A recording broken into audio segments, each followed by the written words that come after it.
नमस्कार, मी प्रतीक्षा. DNA मराठीमध्ये आपलं स्वागत. सप्टेंबर महिन्यात परभणी तालुक्यातील अनेक गावांमध्ये झालेल्या अतिवृष्टीमुळे शेतकऱ्यांचे संसार उद्ध्वस्त झाले आहेत. मुसळधार पावसामुळे नदी नाल्यांना प्रचंड पूर आला आहे.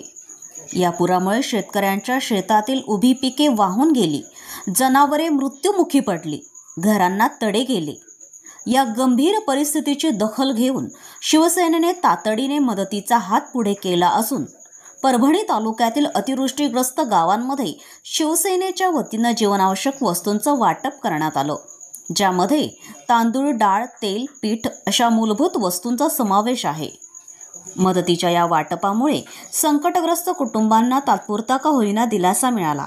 शिवसेना जिल्हा प्रमुख आनंद भरोसे यांनी स्वतः या मदत कार्याची धुरा सांभाळली असून त्यांनी प्रत्यक्ष गावात जाऊन त्यांच्या नुकसानीचा आढावा घेतला आणि शासनाकडे या प्रश्नाची तातडीने दखल घेण्याची मागणी देखील केली आहे.